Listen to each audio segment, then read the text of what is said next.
fucks left. No, no. I have no fucks, right? Oh, oh.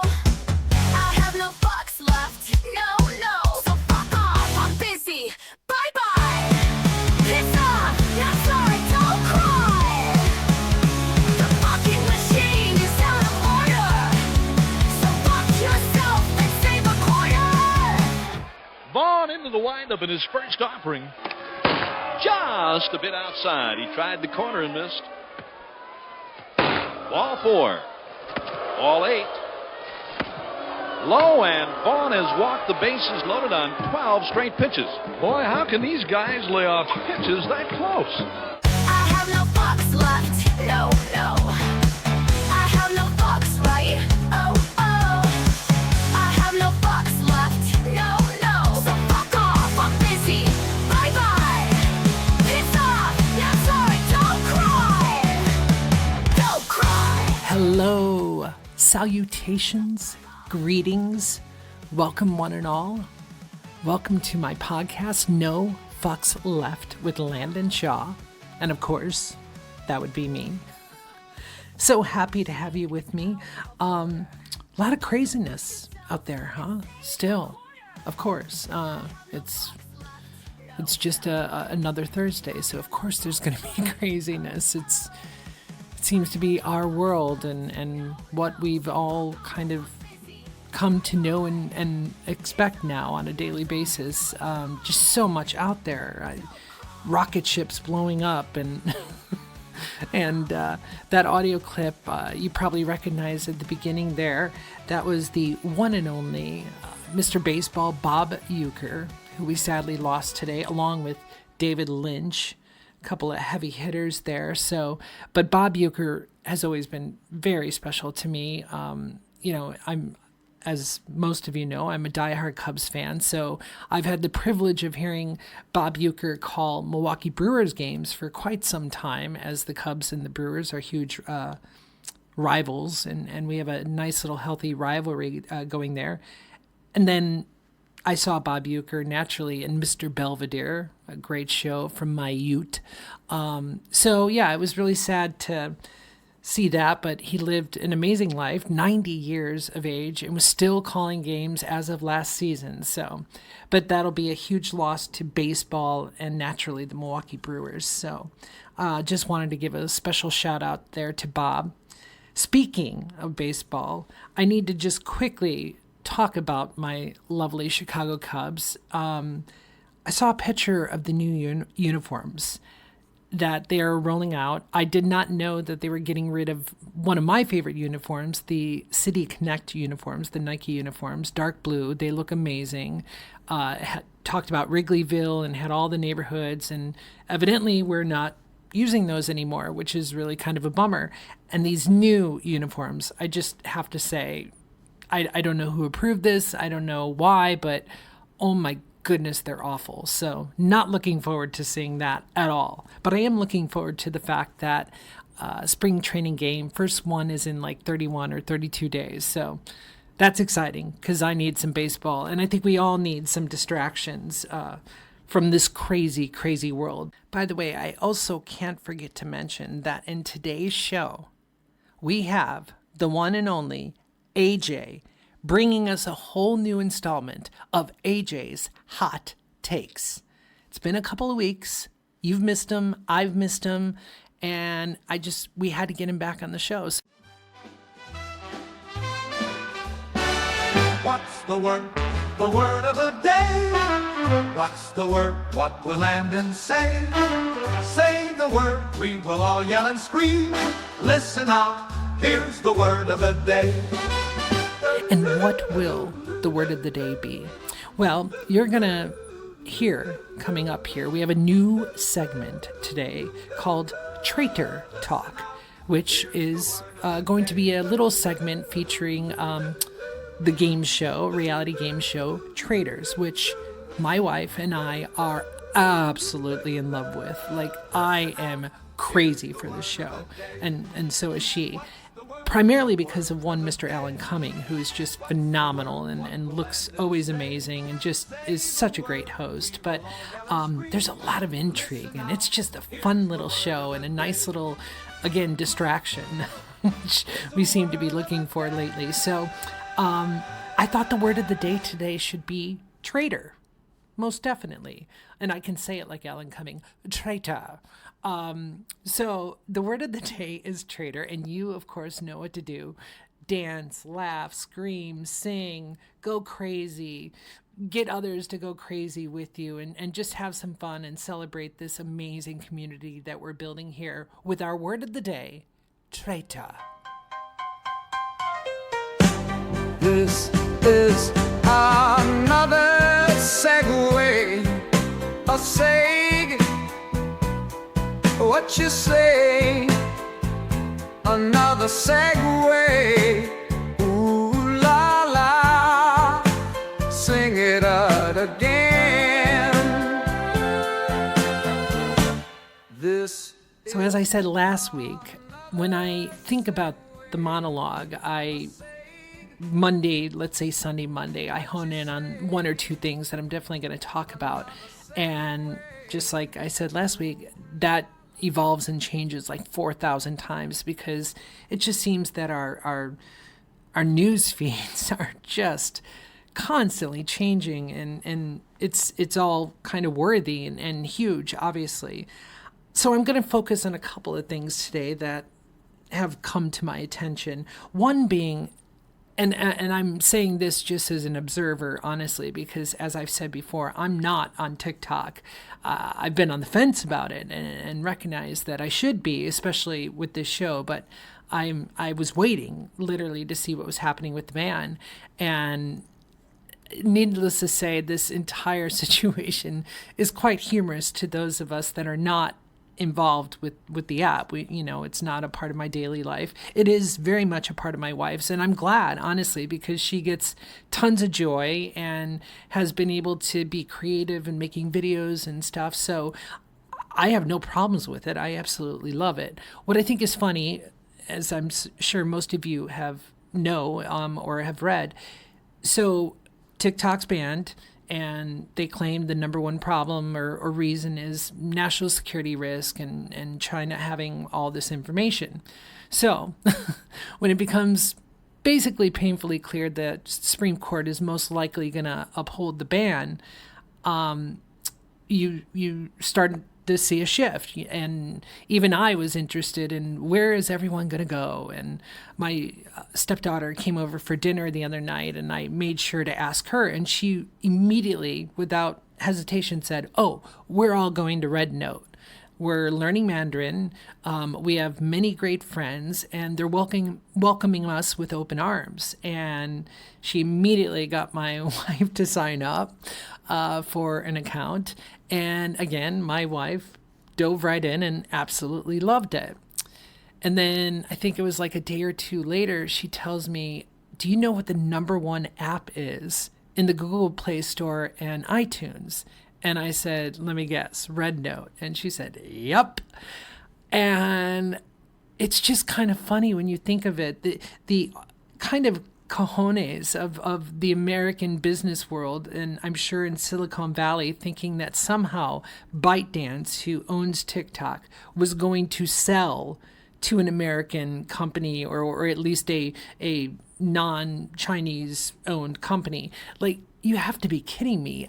I don't know a lot about the app or the business, but if you have something that's really successful and popular, the last thing you're going to do is sell. And certainly not going to sell because someone's pressured you to do that. Like, that just doesn't make sense. So I kind of knew that was never going to happen. What I did think was going to happen, since this ban has kind of been in the works forever, and I was reading that it kind of got instituted by Donald Trump even in 2020. So what I did think was going to happen behind the scenes was someone was going to develop, obviously, the next new TikTok, at least for America.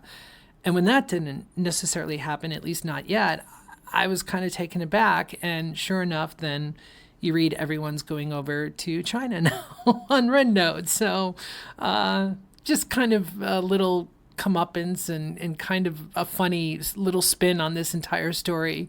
You ban it to keep people away from being connected to China, only to have 170 million people potentially, or around there, switch over to Red Note immediately. So kind of backfired there on everyone, huh? Backfire, definitely. The next little tale I want to tell you is one that I found horrifying yet somewhat amusing, and then once I talked to my wife, kind of affirming. And that is that we are in a very old house. I love it. It's great, and I'm proud of the fact that we have an older house, and it has a lot of original elements still. And we've had some plumbing issues over our course of time of being here. So we called I'm not going to say the name only because I don't know why, but for whatever reason, a major plumbing contractor that you can find nationally. I'm sure you've heard of this company. Called them, and we've had some, snow and ice and what have you in where I live over the past week and a half or so. So roads have been tricky, and the city has not done that great of a job of maintaining everything. And so I'm looking out the window waiting for this technician to arrive, and there's the van clearly marked with this company, passes by the house once. Okay. And around here, where I live on my street, if you pass our house, you can certainly come back, but it's going to be a series of one-way streets until you can do that again. So sure enough, about 5-6 minutes later, van passes by again, second time. And again, I watch, goes all the way past, and now has to do this dance. So here it comes, third time, slows down in front of my house. I'm thinking, okay, he's got it. Nope, pulls again, like 2 houses down into this little space. So now I, seeing all this and being the kind person that I am, go out to greet said technician. And he rolls down his window, and I say, hi, I don't know if you're here for me, but my house, if you're going to where I live, is a couple doors down still. And he goes and says, and I quote, yeah, I got it, hun. Don't get your panties in a twist. I'm making sure that I can park here. To which I say, basically, nope, you don't have to do anything but leave. Like, yeah, I'm not going to put up with that. You can't talk to me like that. Like, just be gone.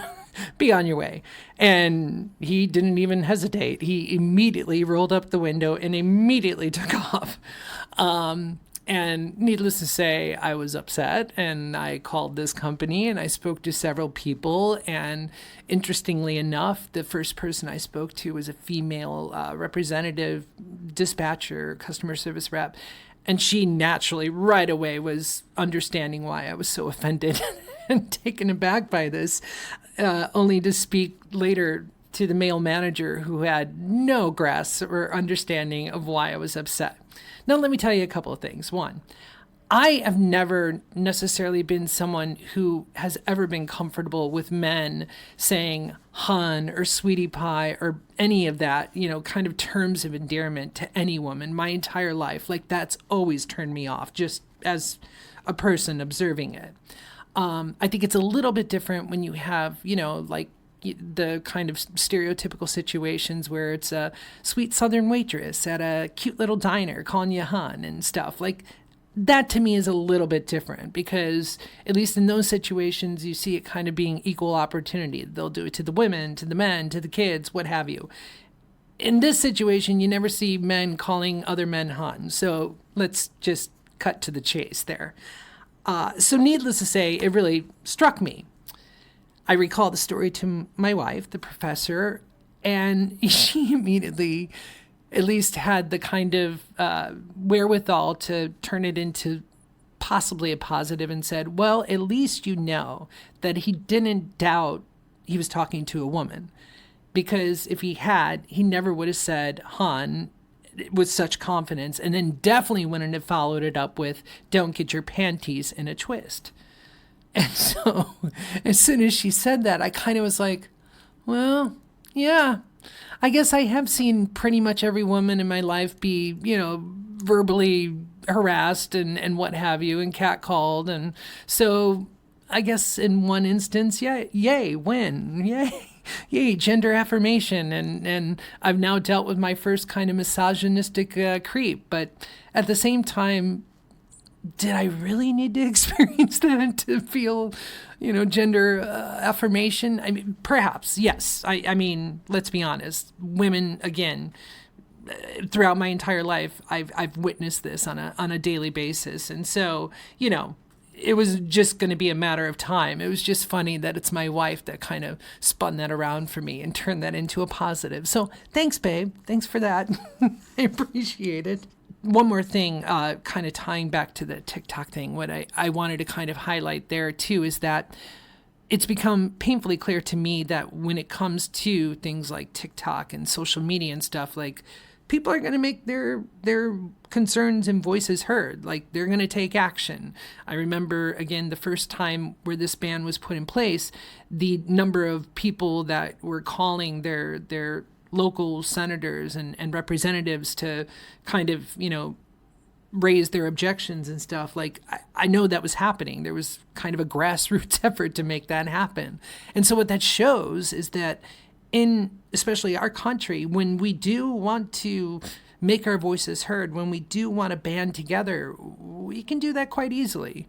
And it's kind of appropriate that these social media platforms are kind of the way to make that happen. You if you're an influencer or you have a large following, you can put a message out and have it reach more people faster than almost anything, to the point that, it's then being reshared or whatever the case may be. But, like, it used to be that if something went viral, it may take a little while. And nowadays it seems like something goes viral, it can happen in seconds. And so I will say that it was, at least, again, trying to find some positive light here, it was refreshing to know that when in our country still, when people feel either disenfranchised or when they feel their voices aren't being heard, or when they feel like, people are maybe making the wrong decision for a large, population of people,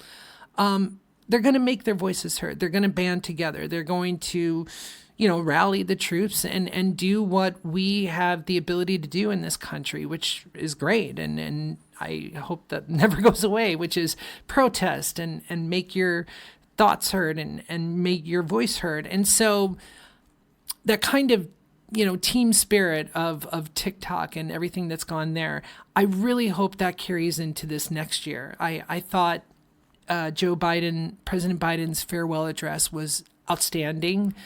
I thought he raised some very serious concerns that I've been feeling everything that he talked about. The fact that we're kind of on the brink of an oligarchy and that billionaires are getting a lot of power and a lot of opportunities that they otherwise would not be able to have. I read an article just the other day that Elon Musk is going to definitely have an office in the White House. Like, I mean, that's handing him the keys to the kingdom. He has everything that he wants now. He's in these rooms where huge decisions will be happening that can benefit his pocketbook and his company directly. And he's going to, have the ear of many, many people. And that's scary. And it's scary to hear that all these big CEOs of all these tech companies are going to be, in VIP seats at the inauguration, and that Zuckerberg is going to host, a ball or an after party or whatever the fuck it is. Like, that's all not good, And so I was very proud and pleased that President Biden brought those concerns up and made it public. And I just feel like we all need to really band together here, and we need to pay attention, truly. Like, starting now, literally, as this podcast comes out, we all need to be really on it and just be careful, because shit can happen really, really fast, as we're seeing. And so I just really want to be cautious of that and remind everyone to that as much as I can. And then I'll end on this note, because I was blown away by this. My wife and I, again, sat down, and I'm sure if you're on social media, you probably have seen many of these clips because they were going around. But we watched this amazing comedy special, Ronnie Chang. Love to hate it. I've been a huge fan of Ronnie. I've watched him on The Daily Show and, of course, his bajillion movies and roles and what have you. Never really dug into his comedy before, but I had seen enough of these clips to be like, wow, I think that could be something. And so I was delighted when my wife said, yeah, I would love to watch it too. And oh my gosh, it was just so perfect in every way. His tone and just everything he covered and the perspective that he shared and what he was able to kind of flip on its script and just in general, I just thought it was very smart, very well thought out, delivered perfectly.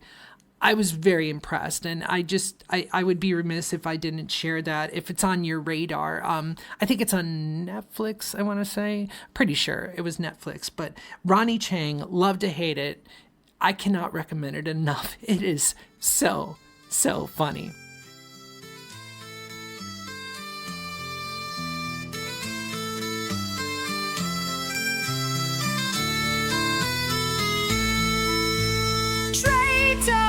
Is what she said. Faithful is what I am. Traitors and faithfuls, who is who?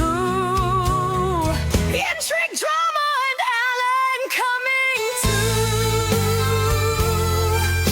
a castle in Scotland is the scene of the crime. 3 seasons on Peacock. You must make the time for traitors and faithful. It's Traitor Talk. Let's Traitor Rock to Traitor Talk. Now, if you haven't checked out this new great show, Traitors, on Peacock, you must. I cannot stress enough how much fun this is, how exhilarating it is, and how entertaining it is. It's just great television. If you're a fan of any reality shows, Survivor, Big Brother, Amazing Race, The Challenge, Real World, etc., you're going to love this because, at least in the US version, it takes many infamous and popular cast members from those shows, puts them together. The whole thing shoots at a beautiful castle in Scotland. There's challenges, there's intrigue, there's allies, there's kind of, groupings and people kind of banding together, all that fun stuff that we see in all those other shows. But there's also a lot of strategy. And just when you think like, ooh, this is kind of running very close to being kind of over dramatic or kind of getting a little grandiose, that goes away. It quickly is tamped down. And I don't know if that's just the producers making sure they don't go there too often, or if it's because the game is so intense and kind of the emotions are so high that if you have a bigger personality or this kind of dramatic edge to yourself, it's going to quickly become tiresome, and those people that tend to be a little bit bigger and brash, they don't find themselves in the game too long. And I'm going to do this entire segment spoiler free, because rather than really talk about the show, and especially if you haven't watched it or you're not interested, like that wouldn't be fun to constantly hear me talking about this show that you're not into. So what I love about the show more than anything, and my wife would agree, is Alan Cumming. And not only is he just a delicious host and just perfect in this element, he adds such great theatricality, but it's, again, not exaggerated. It's very perfect. It's just perfect. His tone, his delivery, everything. But then his wardrobe is fabulous. Oh my God. Like, he looks amazing. And it's clear that this show, especially, again, the US version, is all about everyone being able to show off a killer wardrobe, because even the contestants pretty much look fierce too. But Alan, I would love to talk to whoever his, stylist or team is that gets him all ready, because he looks fierce. He really does. Now today I will say, and kind of going forward, pretty much I'll focus on Alan's wardrobe. Today was a little weird. He wore this amazing outfit for this challenge that was out in the woods, but then on top of it, because it was kind of an Easter Island, Stonehenge kind of challenge where they were building these kind of statues or sculptures, he had what, at least at first glance, looked like a bunch of broccoli on this little cape. And then my wife was quick to point out that, no, that's moss, like, moss on statues and stuff. And I was like, oh, okay. Still, maybe not totally a hit there, but I mean, what makes his looks phenomenal is that he doesn't miss an opportunity anywhere. He accessorizes phenomenally. His hair is always done on point. Very, very good. Because it's in Scotland, he wears a lot of fabulous kilts and belts and just so much applique, and I can't rave enough about this show. Between Alan's wardrobe, the strategy of the game, all the kind of layers of the game and intrigue and drama and entertainment, we burned through season 1 and 2 in pretty much a week. We've already started watching the UK versions, and then the 3rd season now of Traitors is live on Peacock. You can watch the first 3 episodes instantly, or at least, I mean, now you can watch 4, but they put out the first 3 episodes last week, and now it'll be every week. I believe on Thursdays will be a new episode. So if you're into Traitors, I'm going to be talking about it for the most part until the finale. It's that good. I haven't felt this excited about kind of a reality game show like this since Survivor, which I was really into. I think we all were. Survivor was so great, at least those first couple of seasons, and then it kind of got tiresome. And I was even into like Big Brother early on, and like I said, Real World, totally loved Real World. And it became clear as my wife and I were talking about this, that I started at least the early, late 90s, early 2000s, being very square and and almost living in a convent, because I somehow had the time to watch all of these shows while still maintaining, an acting career and starting my career. Yet my wife missed out on many of these because she was working just as hard, if not harder, and going to school during the day, working at night, and yada, yada, yada. So she really was like, wait, what? I missed that one, and I haven't seen this. And I'm like, oh, you don't know so-and-so? Oh my gosh. But it's been really fun. So I cannot stress or recommend Traitors enough. I think everyone will enjoy it. And if you are watching Traitors, please connect with me. I would love to talk about the show and my favorite contestants and what have you, and share theories and all that good stuff. So if you're watching it, please reach out to us, and I'd love to hear it. And maybe if you have questions or what have you, and also, if anyone has any connections to Alan Cumming, please connect me. Oh my God, what I wouldn't give to be able to talk to Alan Cumming.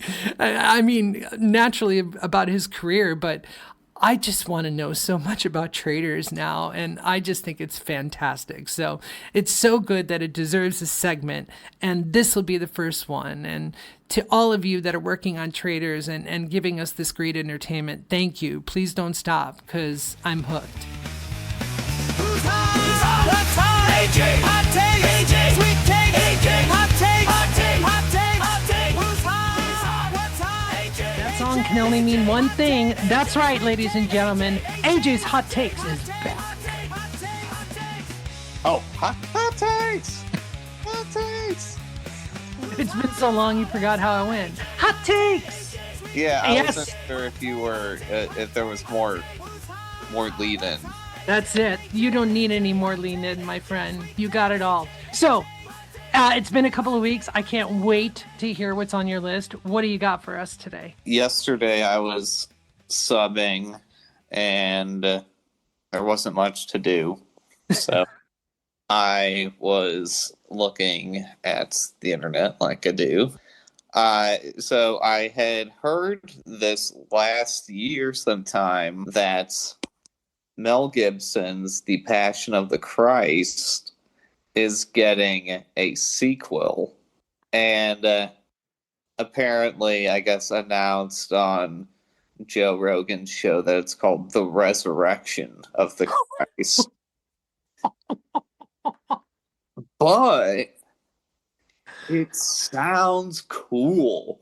If Mel and so I don't know, from what I read about it.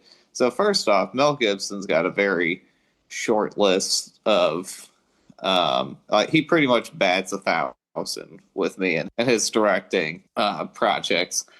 But this one, they're talking about like it's gonna have like the war of the heavens and stuff.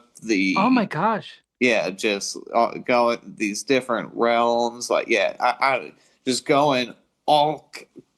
So Mel Gibson said there's 2 scripts. One, I forget how he described it, but kind of a long journey or something. And I don't know. But then he said the other script that we had was like an acid trip. I think Jim Caviezel is kind of a nutbag these days. Oh, I'm sure.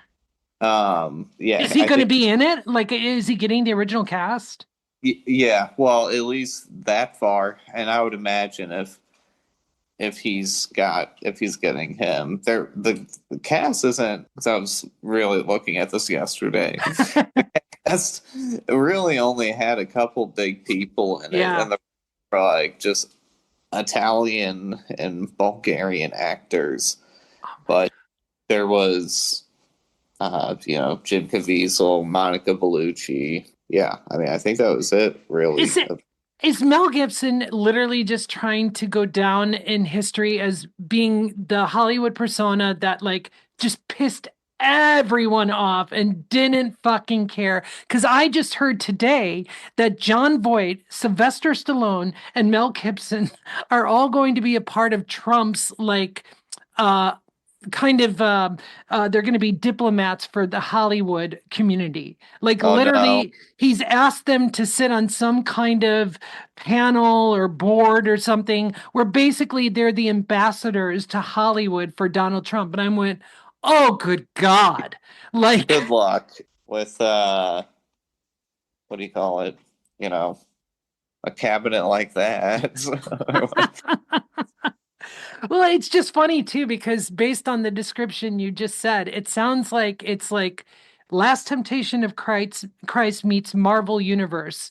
And so, with all these different worlds and I mean, and again, in one instance, kind of sounds cool. Like, okay. But yeah, visually, let me see this. Yeah. Let me see what, and just I don't, the dude knows how to shoot a movie and to wow. But yeah, no part of me, is needing this on a spiritual level. No way. No, I don't think anyone is. I'm just curious. I'm like, all right, well, this could be a cool spectacle. This could be a nice little roller coaster. Like I said, in theory, the concept of like, there being possibly multiple heavens, if you will, depending on your religious preference, like that could be intriguing. That could be a way in. I could see that. But just knowing that Mel Gibson seems as of late to be all about trying to piss off everyone as much as possible and not giving a fuck. There's a reason why he's not the most sought after director or actor in Hollywood. Like, yeah, he's untouchable. No one wants to go near him. Yeah, he's dragged his own name through the mud. Oh yeah. I think it'll be interesting too. Like you said, like I can't remember the last time I've seen Jim Caviezel in anything.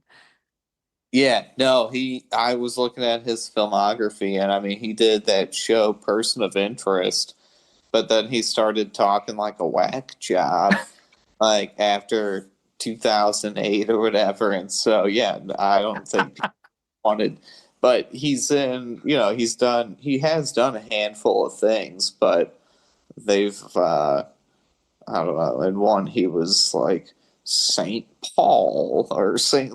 He's become a kind of Christian mouthpiece, but apparently, like, buys into QAnon. Of course he does. And, of course. Yeah. Yeah. It was funny too, because with those men I just mentioned, in particular, Sylvester Stallone, John Voight, and Mel Gibson, one, it did not surprise me. Yes, I know they're all ardent supporters of Trump, but I thought it was Trump's way of kind of being like, oh, you're George Clooney's, you're everyone else that was kind of supporting Biden. I'm just going to go a 180 and choose the people that are hated and despised. I mean, when's the last time John Voight made anything? Like, Sylvester is doing well with that Tulsa Kings and stuff, but like, that's because his boss Taylor Sheridan is basically, I'm sure I would not be surprised if I find out he's a Trump lover. Yeah, talk about somebody who I never expected, but 15 years ago was a household name. When Sicario came out, that movie just rocked my fucking world, and he wrote Sicario, but I guess apparently there's what's his nuts, Denis Villeneuve, or the guy who directed Dune, etc. He was the director for that. I guess he changed a number of things, including the ending from Taylor Sheridan's script. He also did Hell or High Water, I want to say. So anyway, the dude had a really good record with me at one point, and I was like, man, let me see what more this guy's got. But then it was like fucking Yellowstone. And so I'm like, and now he is a house, like, he's definitely famous, and so, but it's not a. And I must admit, Yellowstone is actually quite good. Like, we were very late to that party. We watched it, I think, when it was basically in its last season, and they split up the last 2 seasons. But so I couldn't wait for the final 5 or 6 episodes, whatever it was, without Kevin Costner. And talk about, it was a goddamn documentary / commercial for all of his ranches, for all of his different alcohol and products. I mean, it was so heavy-handed and so obvious that this was just about him basically paying himself, through the show, that I was just like, I'm done. I have no respect. I'm out. Unrelated, I don't have Netflix, but I need to acquire this. But American Primeval, I heard. Yeah, so that's on my. Maybe I'll start that tonight. Trisha doesn't watch stuff with me, yeah. So well, there she you can't. go. Yeah, like the professor, she can't sit through a lot of stuff. So do you have another hot take for us? I do. Today, I don't know if you caught this or not. Did you see that the Switch 2 was announced? Yes. Yeah. I feel like they missed an opportunity. Oh, I had heard that this announcement was incoming, and so there was rumors on the interwebs and such as to and discussion is, what's it going to be called? Is it going to be the Switch 2, or is it going to be the Super Nintendo Switch? So that was the camp I was on. Okay. And I was disappointed to find out that it's just the Switch 2. Yeah.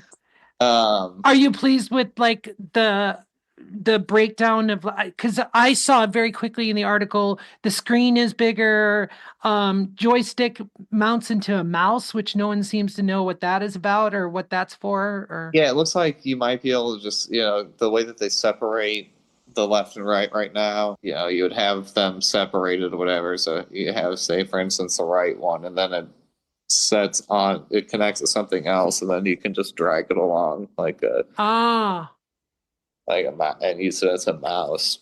Yeah.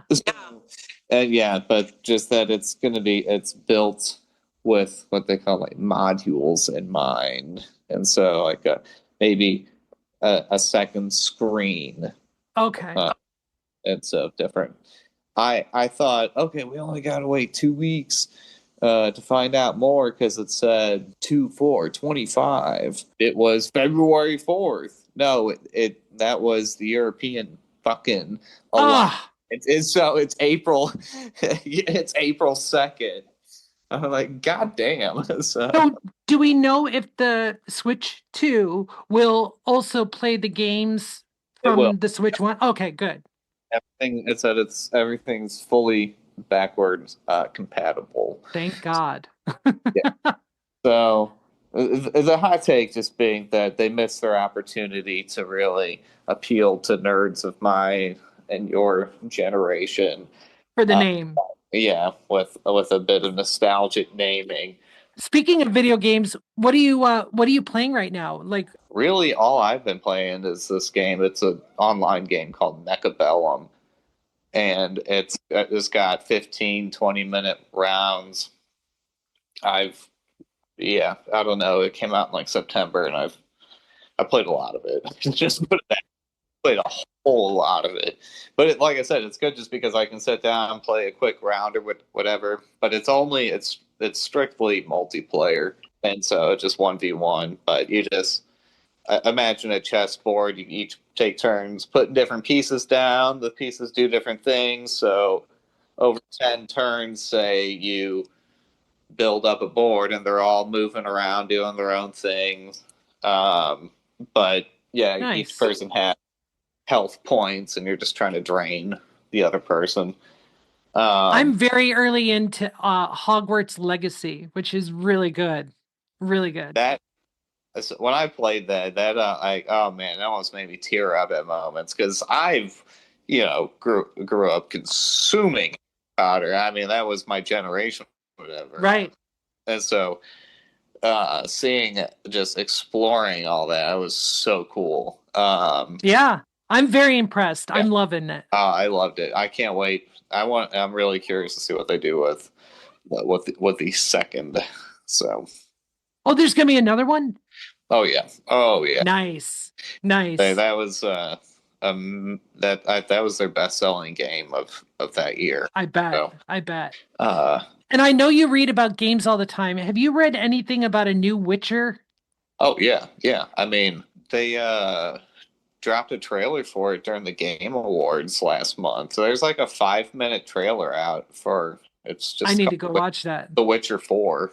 Nice. I love that game. Yeah. Oh yeah. No, it's very much. I mean, it's probably a number of years away still, but no, it's definitely.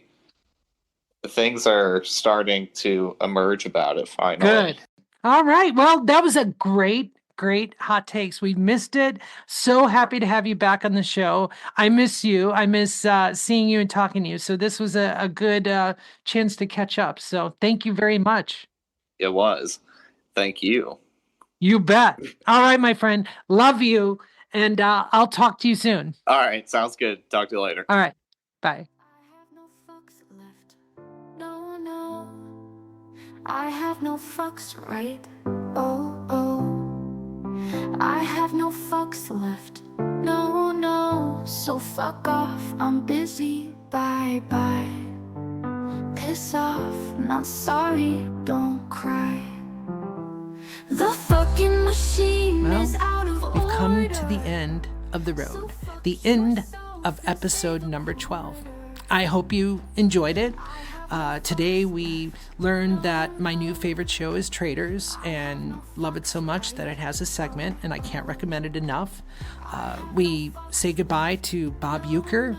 Rest in peace, Mr. Baseball. David Lynch. We learned that the new Cubs uniform, not a big fan of those. Not overly excited about it. We learned that the plumbing technician that came by, we were able to turn a positive out of a negative and get a little affirmation, which is always good. And I can't wait to see what happens with the TikTok party. I hope I can be a part of something in the future, because again, it looks like a lot of fun, and I know great things happen there. So in the meantime, until next week, be sure to share this episode with all your friends and family, like, comment, subscribe, all that good stuff. Reach out to us, send us an email, like our pictures, connect with the show in any way that you can. And as we move into a new presidential term, let's Have a great weekend. Be sure to definitely look out for each other, reach out to each other, take care of yourselves, and always lead with love. Thank you so much. See y'all next week. No Fucks Left is a presentation of Transplendent Media. The show has been created and hosted by Landyn Shaw. Graphic and logo design by Wally Spence. To be a part of the show, visit us at nofucksleftpod.com. That's nofucksleftpod.com. Also Instagram. Thank you so much.